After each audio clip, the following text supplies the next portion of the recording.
Hi, this is David Mann, Senior Portfolio Manager at Empire Life.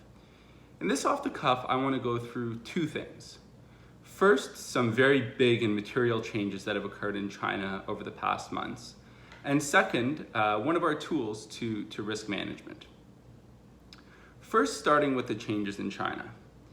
There's a concept called common prosperity that's been central to the Chinese Communist Party since the 1950s.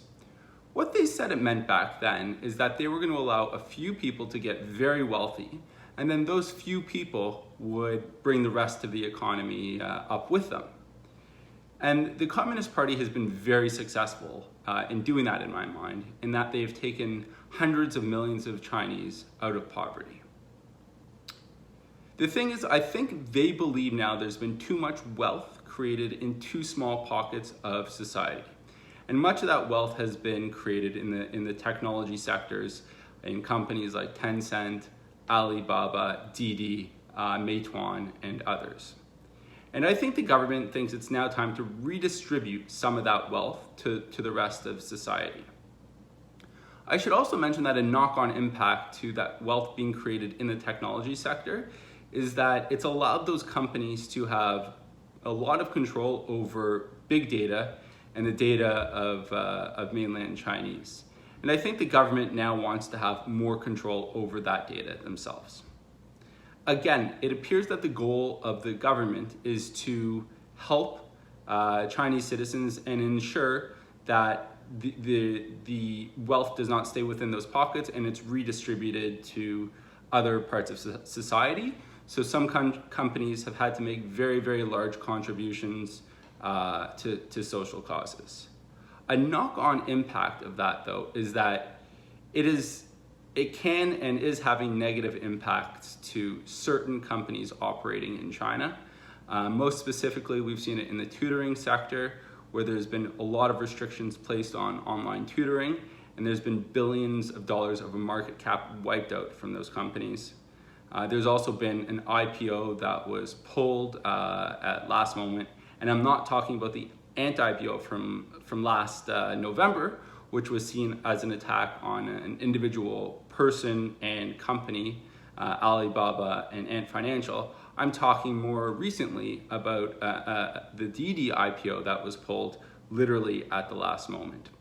The reason for that, at least on face value, was twofold. First of all, the government or the company didn't get the required permission. But second of all, they were worried that that data that Didi controlled would be given to other countries, namely the US, largely because that's where Didi was going to list.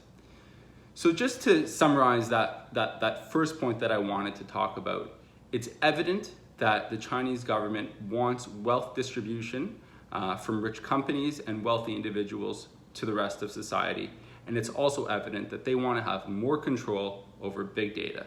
This is making it much harder for some companies to operate in China.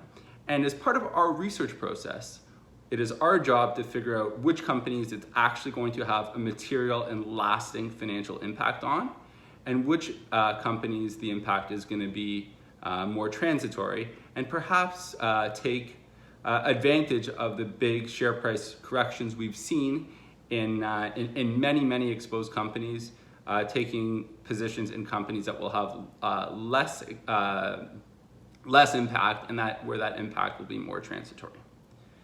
I now want to talk about one of our risk management techniques. When we build portfolios, we aim to build diversified portfolios. Each company in the portfolios that I manage has an opportunity. That is why we own these businesses. They also have risks. Every single company in the portfolio has a risk. When we construct the portfolio, we ensure that there aren't too many companies that have the same associated risk. So in this example, while we do have exposure to Chinese technology companies and e-commerce companies, we have exposure to the best of breed, and it is limited to a very small part of the portfolio. Had we not had this approach to risk management, we could have had a portfolio populated with many more Chinese technology companies, and that would have had a resulted in a much worse impact to some of the global portfolios at Empire Life. Fortunately, we have this very strict risk measurement tool in place that allows us to ensure that we build diversified portfolios. That's all I wanted to go through today, and thank you so much for watching.